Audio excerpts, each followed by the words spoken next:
And in this lesson, we're going to talk about the indispensable employee and those with knowledge. Now, knowledge literally is power, especially in today's interconnected world. The restriction of information or knowledge is not the same as it was 20 or 30 years ago. A classic example would be Charles Schwab. When I got out of college, if you wanted to buy stocks, you had to go to a stockbroker. And then Charles Schwab came out and said, why can't people do this for themselves? So he shifted the knowledge from the stockbroker over to the individual. Now, knowledge is what you know about your world. And your world can be very, very small. Could be just your local community, or it could be very large. It could be the world in general. But it's what you know and how your world works. Another is, what do you know about your profession?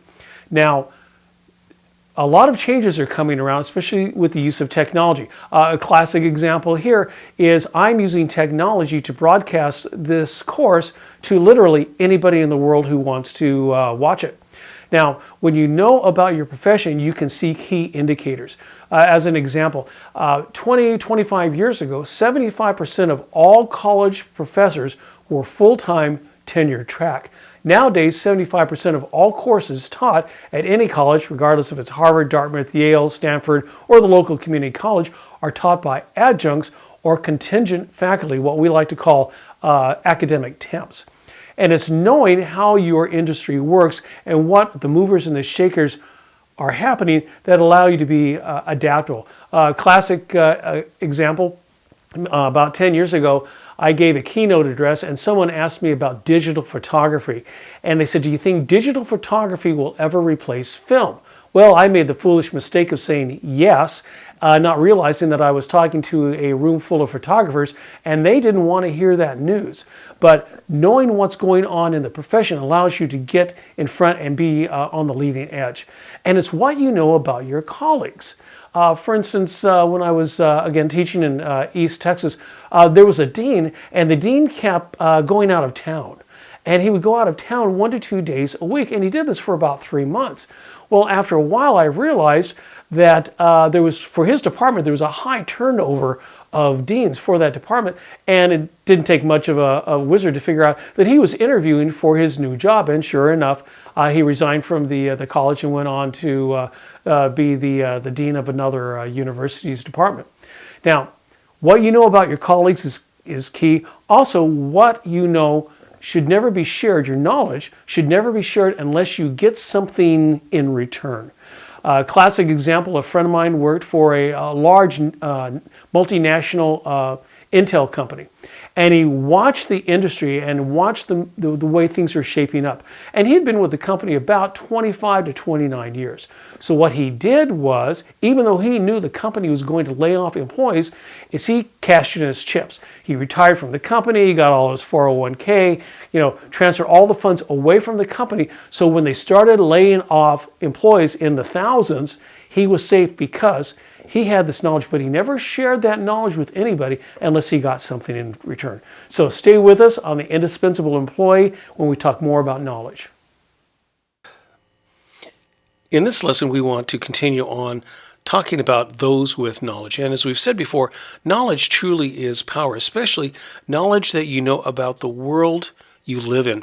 And that can be a real asset because it allows you to navigate the political and social and cultural waters of that world, even if you're new to it.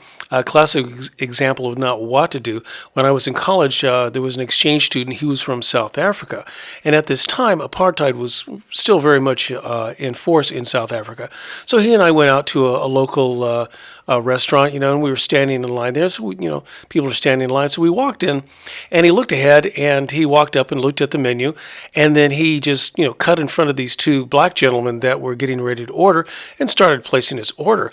And one of the gentlemen, rightfully so, said, "Hey, man, this is the front of the line, and you cut in front of me."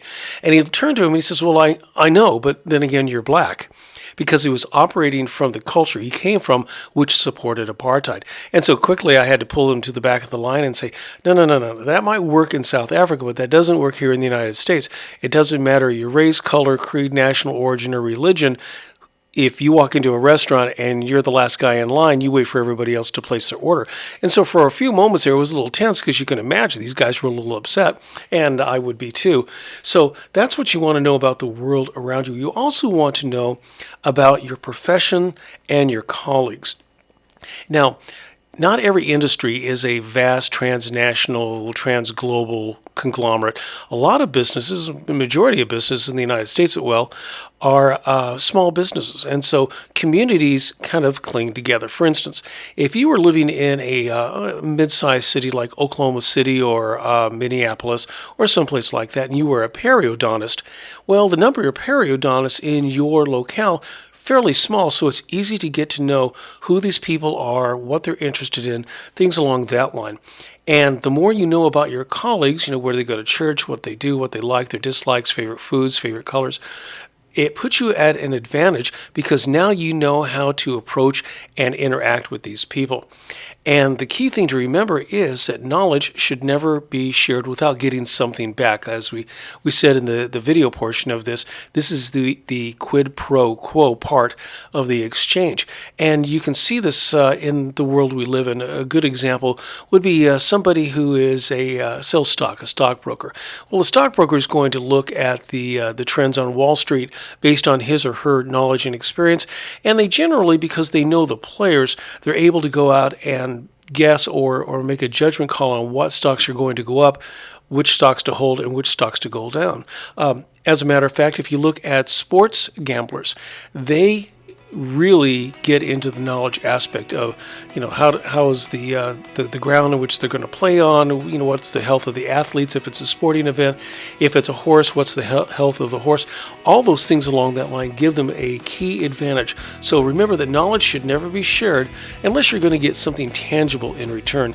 And we'll talk more about the indispensable employee and the benefits of knowledge as we get further into the course.